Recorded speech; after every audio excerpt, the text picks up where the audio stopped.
The air was heavy with the smell of burning metal and scorched earth as Captain Elias pushed forward through the haze of smoke. The desert ground was cracked and dry under his boots, and each step kicked up fine dust that stuck to the sweat on his skin.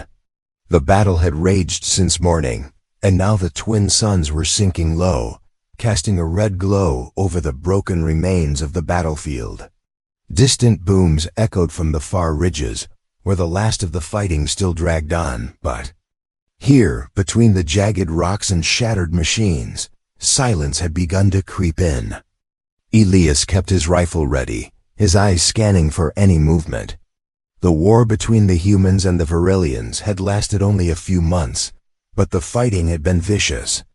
Both sides had suffered losses they would carry for a lifetime. As he stepped over the twisted remains of a Varillian hovercraft, something caught his attention. A faint sound, almost lost in the whisper of the wind. It was not the metallic groan of wreckage or the hiss of cooling armor. It was softer, broken, almost like a voice struggling to rise. He stopped, listening, his heartbeat quickening. The sound came again, a faint call carried by the dry breeze. Moving quickly, he followed it through a narrow gap between two large boulders until he saw her. She lay half buried in the sand, her once brilliant armor scorched and dented. The deep violet plates were decorated with thin silver patterns that glimmered weakly in the fading light. A torn cloak trailed from her shoulders, its edges burned to ash. Her face, sharp yet strangely graceful, was pale under the layer of dust, and her breathing was shallow. Elias knew her kind by sight, but the markings on her armor told him exactly who she was. His helmet's broken translator still flickered with partial readings. The crest at her collar was unmistakable. This was Leora, the queen of the Varillians, ruler of a people who had been locked in bitter conflict with his own for months. For a moment, Elias stood still, weighing his options. Every instinct drilled into him as a soldier told him to leave her. She was the enemy leader, the very figure human soldiers had been told to capture or kill if the chance came. If he left her here, the desert would finish what the battle had started. But another part of him, the part that refused to see only the uniform or the title, could not walk away. He could see the dark stains spreading from the wound on her leg, and the faint tremble of her hands as she tried to push herself up. She was not a commander issuing orders now. She was just a living being on the edge of death. Elias knelt beside her, setting his rifle down in the sand. She flinched at his shadow, her eyes opening slightly to reveal a strange iridescent blue that caught the fading light. She tried to speak, her words soft and broken, but the translator in his helmet could not catch all of it. He caught only pieces: pain, danger, alone. Her breath was ragged, and her gaze was clouded with exhaustion. "You're not dying here," Elias said quietly, though he knew she could not understand the words. He reached into his pack and pulled out a field bandage, pressing it against the wound in her leg. She let out a faint sound, half pain and half surprise, as he worked quickly to wrap it tight enough to slow the bleeding.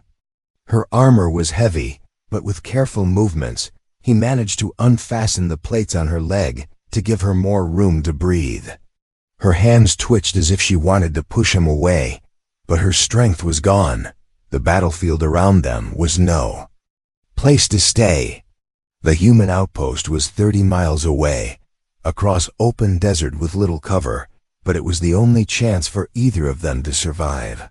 His communicator had been smashed when a Varillian plasma round had struck the rock near him earlier, and there was no calling for help.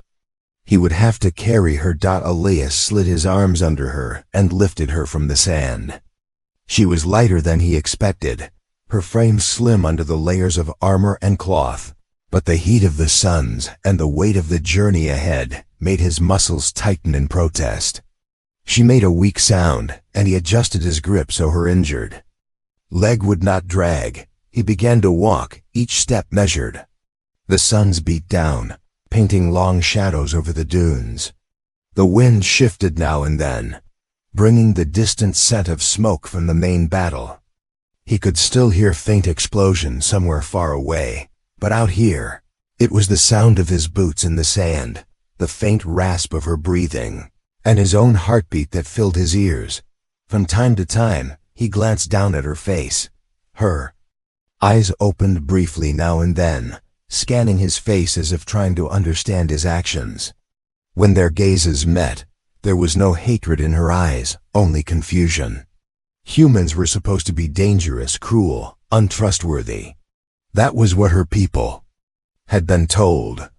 Yet here she was, in the arms of one who had every reason to leave her to die, and he was carrying her toward safety. The first hour passed in silence, broken only by the shifting sands under his boots.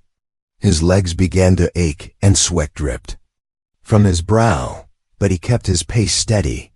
Stopping meant losing time, and losing time could mean being caught by scavengers or enemy patrols. He knew the Varelians would be looking for their queen, and if they found her in his care, they might kill them both. The desert was a harsh place, but Elias had learned long ago that survival depended on more than just strength. It was about persistence, the willingness to take one more step no matter how heavy your body felt. And so, he carried her, the weight of her body balanced against the weight of his decision. He did not know what the future held or how his superiors would react if he returned with her. All he knew was that he could not let her die here, nameless and abandoned in the sand dot as the suns dipped lower. Shadows grew long across the desert, and the air began to cool. The horizon stretched endlessly ahead, but Elias kept moving, each step taking them further from the chaos of the battlefield and closer to whatever awaited them at the end of the 30-mile trek. In that moment, with her breathing soft against his shoulder, the war felt far away, and only the journey mattered.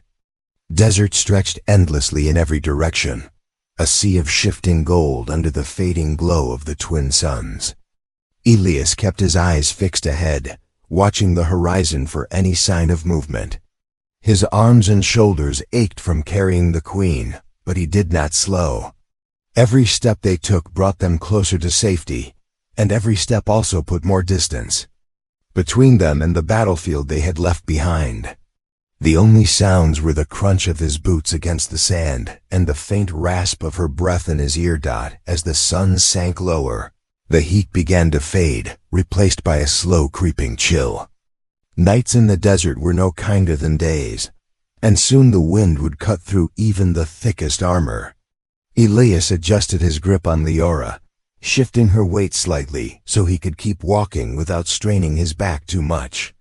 Her head rested lightly against his shoulder, her eyes half closed, watching the land pass by in slow silence. She had said nothing since he had found her, though he could feel her gaze on him now and then, as if she was trying to read his intentions. The sand dunes were uneven and treacherous, some rising sharply before dropping into deep hollows.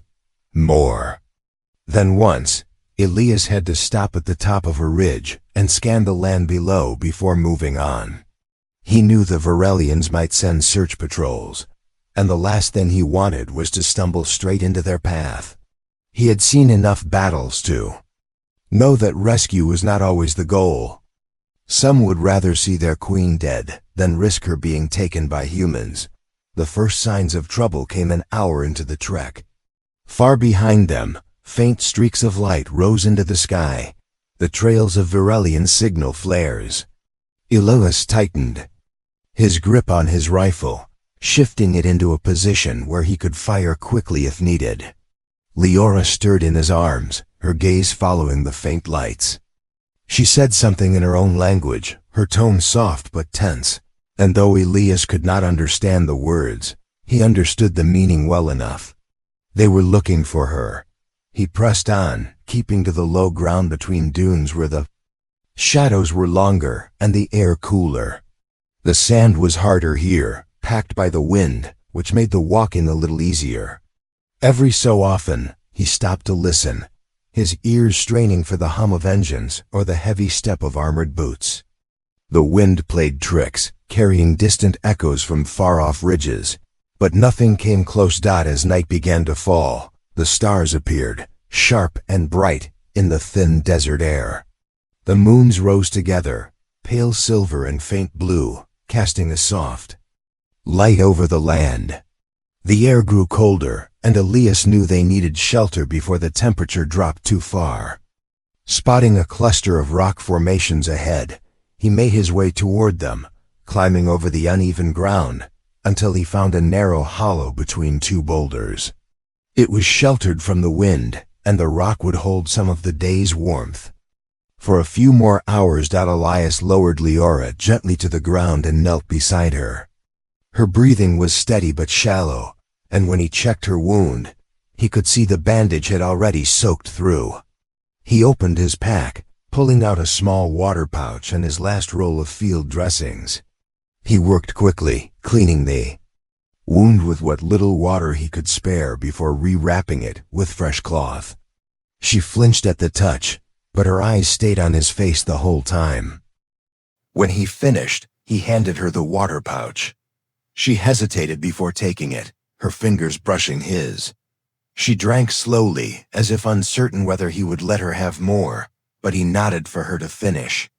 In the cold quiet of the desert night, there was no war between them, only the shared need to survive until morning.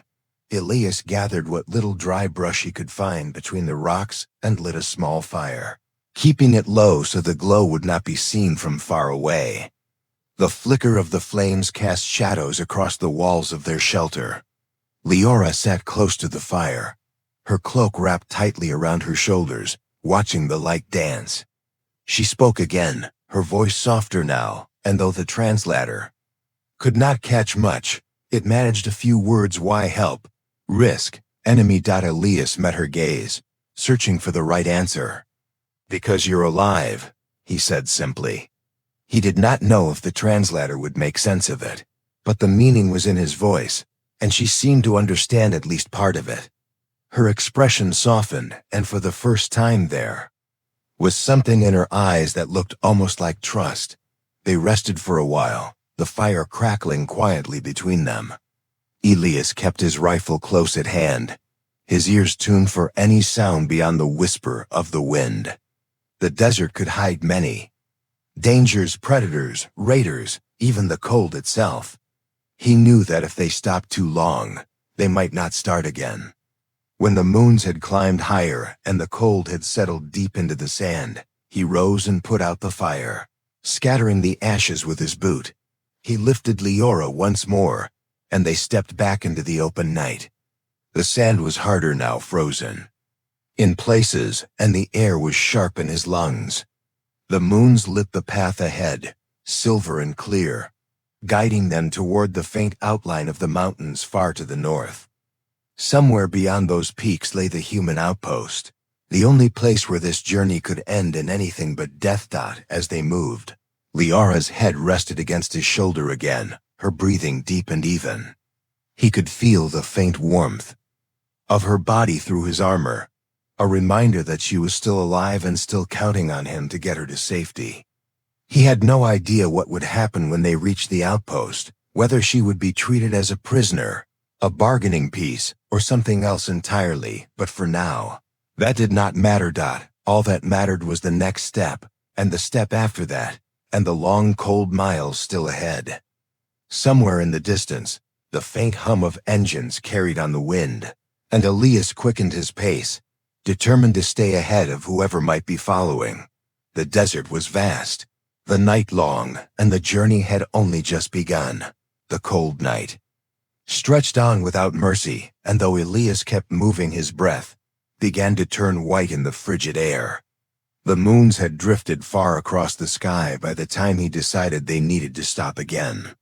His legs ached from the long march, his shoulders burned from carrying the Queen, and his throat was dry from the chill wind that seemed to steal the air from his lungs.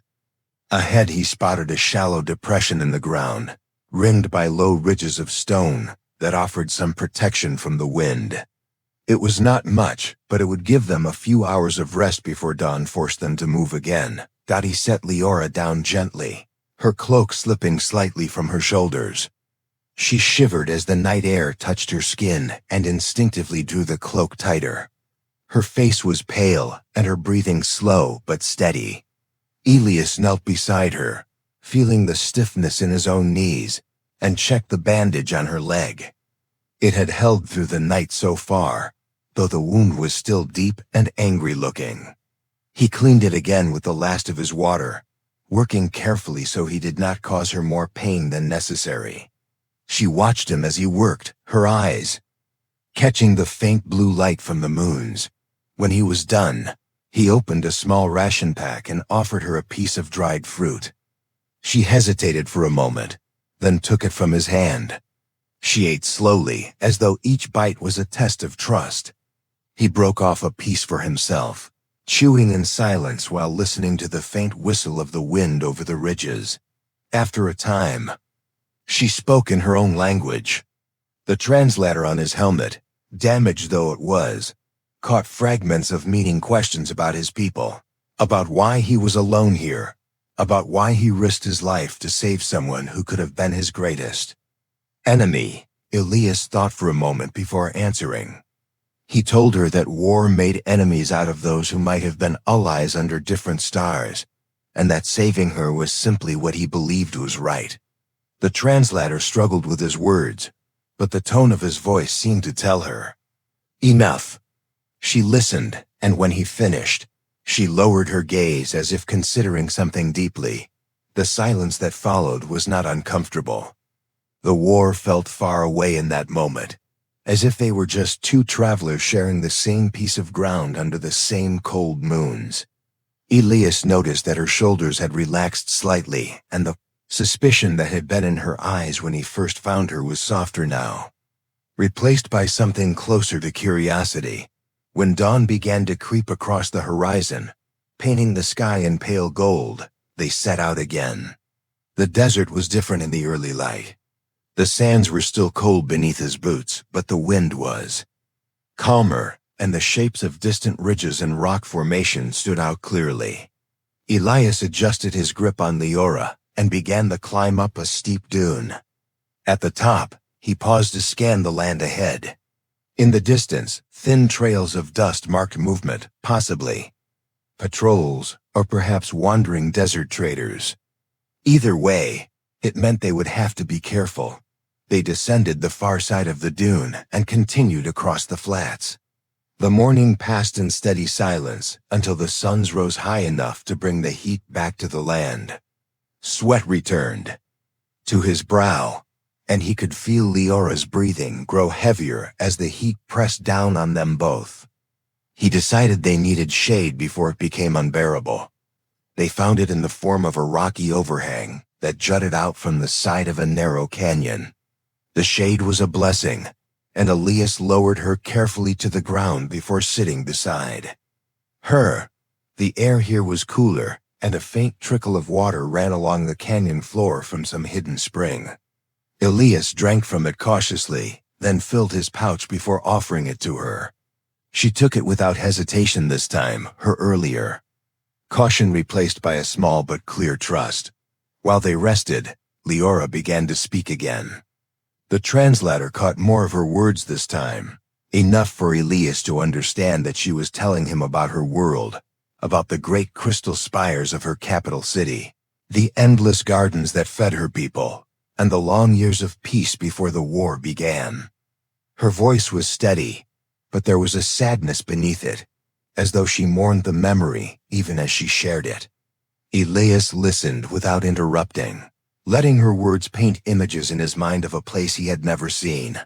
When she finished, he told her about Earth, not the cities or the machines of war, but the forests that stretched for miles, the oceans that roared against the cliffs, and the mountains that reached so high they seemed to touch the stars. She listened intently, her head tilted slightly as if trying to hold every detail in her mind. The conversation was interrupted by a sudden low rumble from above. Elias froze, straining to hear. It came again, louder this time, a sound like the hum of an engine. He moved to the edge of the shade and looked up, spotting a faint glint in the sky. A Varelian scoutcraft was passing overhead, its shadow sweeping across the canyon walls. Elias stepped back quickly, pressing himself and Leora deeper into the overhang until the sound faded into the distance. They waited a long moment before moving again. Elias lifted her onto his back and climbed out of the canyon, keeping low as they crossed the next stretch of desert. The suns were sinking again by the time they found another place to rest, a shallow cave hidden in a cliff face. Inside, the air was cooler, and the walls glittered faintly with mineral veins that caught the last light of the day. Elias set her down and lit a small fire from dry brush he had gathered along the way. The warmth filled the cave, and they sat close to it. Leora's eyes reflected the firelight, and for the first time since they met, she smiled, a small, brief curve of her lips, but enough to show that the barrier between them was breaking. Elias returned the smile without thinking, and in that moment, the long miles ahead felt a little less heavy. They did not speak much that night, but the silence was different now. It was not the silence of strangers, but of companions who had already shared too much to be enemies. Outside, the desert wind whispered over the sands, but inside the cave, there was only the soft crackle of the fire and the steady sound of their breathing. The dawn came quietly over the desert, spilling pale gold light into the mouth of the cave where Elias and Leora had taken shelter. The air was cold, but already held the promise of heat to come. Elias stirred from his light sleep, his senses sharpened by months of war. He sat up slowly, checking the cave entrance for movement before looking back at Leora. She was awake, watching him with calm eyes, her injured leg stretched out on a fold of her cloak. He prepared them quickly for the day ahead. They were closer to the human outpost now, perhaps only a day's hard march away, but the last miles would be the most dangerous. This was the region where patrols from both sides often crossed paths, and the jagged rocks and narrow valleys made it easy for enemies to set ambushes. Elias drank a small mouthful of water, then handed the rest to Leora. She accepted it without hesitation, her fingers brushing his as she took it. Once ready, he lifted her onto his back again and stepped out into the cool morning air. The suns were still low, casting long shadows across the land. He moved steadily, keeping to the rocky terrain where their footprints would be harder to follow. The journey had taken its toll on his body. His shoulders were sore, his arms stiff, and his legs heavy, but his pace did not falter. He knew that every step mattered. As they crossed a narrow pass between two tall ridges, Elias stopped. The silence around them was wrong. It was too still, the wind absent, the usual distant calls of desert creatures missing. He shifted his grip on Leora, setting her down gently behind a cluster of stones. Her eyes searched his face, reading the change in his expression. Without speaking, he readied his rifle and scanned the shadows. The attack came swiftly. Figures emerged from the rocks ahead, their armor dull and battle-worn. Elias recognized them as Varelian fighters, but their markings were not the same as the Queen's royal guard. These were rebels or opportunists, warriors who saw the chaos of war as a chance to take power for themselves. Their leader stepped forward, a tall figure with a jagged scar across his faceplate. His voice, though muffled by his helmet, was filled with cruel satisfaction. Elias could not understand the words, but the meaning was clear enough. Hand over. The Queen or die. Elias raised his weapon and fired the moment the first enemy moved.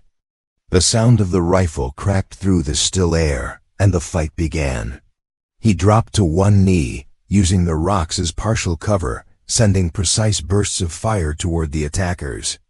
Sand and dust exploded around him as plasma bolts struck the ground and stone, filling the air with heat and grit.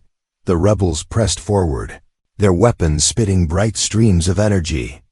Elias shifted position, keeping their attention on him and away from Leora.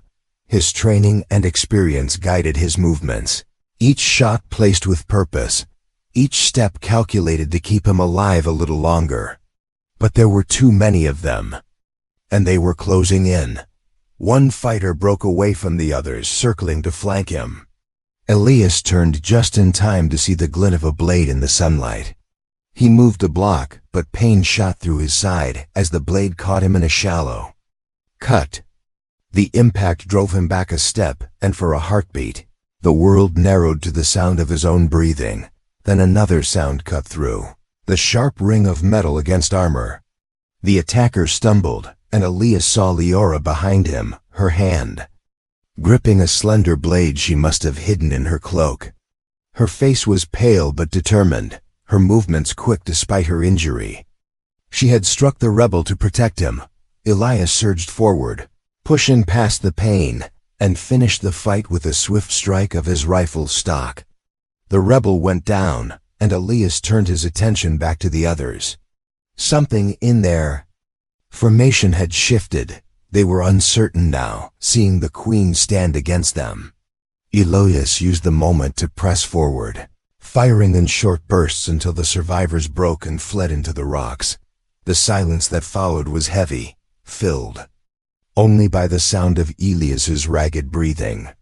He lowered his weapon and moved to Leora's side. She was leaning against the rocks, her grip still tight on the small blade, her chest rising and falling quickly. Their eyes met, and though no words passed between them, the look was enough to say what they both knew: they had saved each other's lives. Elias retrieved his pack and helped her onto his back again. The wound in his side throbbed with each step, but he kept moving. The battle had drained what little energy he had left, yet the thought of stopping never entered his mind. The outpost was close now, close enough that he could almost picture the tall walls and the flag fluttering above them. The rest of the day passed in a blur of heat and exhaustion. The desert rolled away behind them, and at last, as the suns dipped toward the horizon, Elias saw the faint silhouette of the outpost on the distant ridge. It stood like a promise against the endless sky, its outer walls catching the light of the setting suns. Relief washed over him, but it was tempered by the knowledge that they still had to make it the last few miles. By the time they reached the edge of the outpost's sensor range, the sky was deepening into twilight. A pair of human scouts spotted them and hurried forward, weapons raised, before lowering them in shock at the sight of who Elias carried. The gates opened, and medics rushed to take Leora from his arms. Elias swayed on his feet, his strength finally giving out, but he stayed upright long enough to see her carried safely inside. He followed a moment later, the gates closing behind them.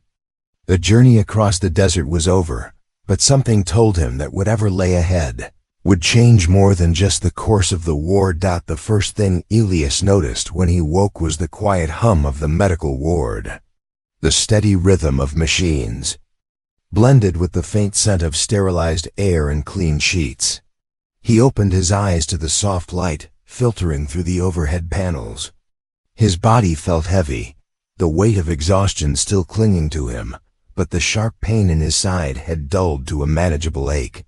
He turned his head slightly and saw movement in the next bed. Leora lay there, her leg wrapped in fresh bandages, her posture relaxed against the raised backrest. She was awake, her eyes following the lines of the ceiling before turning toward him. The faintest smile touched her lips when she saw that he was conscious.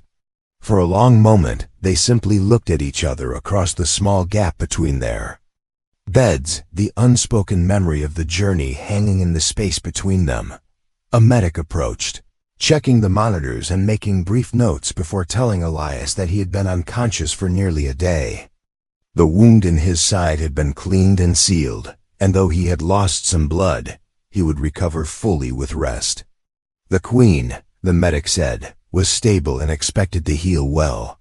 There was a pause, and then the medic added in a lower voice that her arrival had already caused a storm beyond the walls of the ward. Messages had gone back and forth between Human Command and the Varelian High Council since dawn. For now, a fragile truce was in place. Later that day, a pair of human officers came to speak with him. They wanted to know every detail of how he had found her, why he had carried her across the desert, and what dangers they had faced along the way. Elias answered truthfully, keeping his voice even and steady. When they left, he felt the weight of their curiosity lingering in the air, as though they were still trying to understand what had driven him to make that choice. It was near sunset when Leora asked to speak with him. The ward was quiet, most of the other beds empty, and the warm light from the setting suns cast long golden beams through the narrow windows.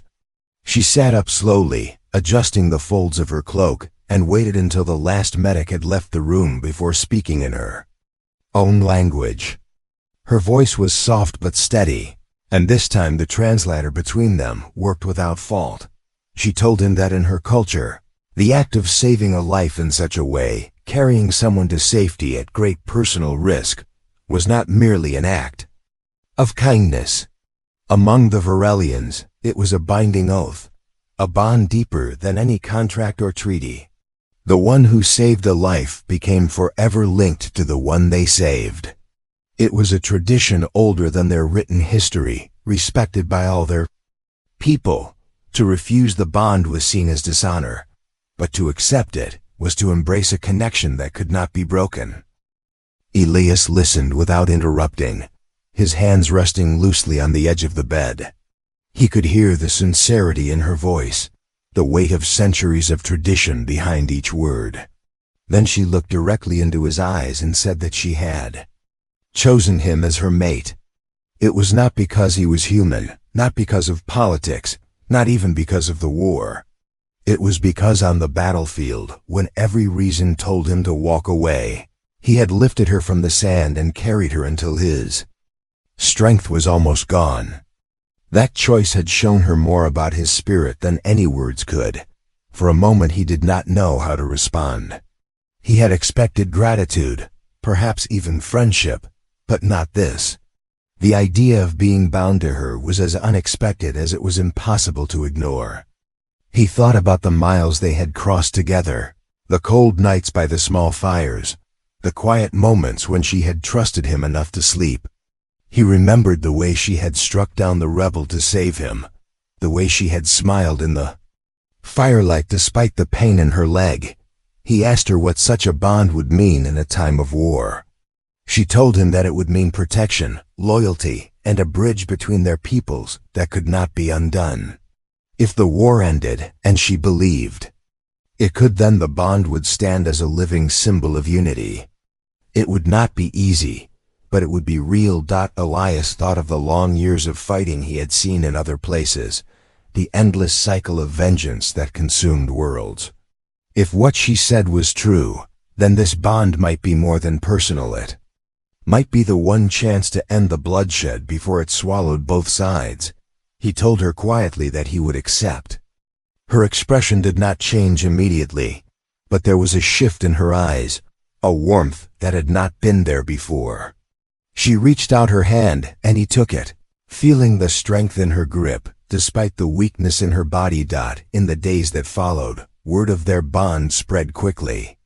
There were voices on both sides that opposed it, seeing only the difference between their species, but there were others who saw what it could mean. The human outpost became a meeting ground for envoys from both sides.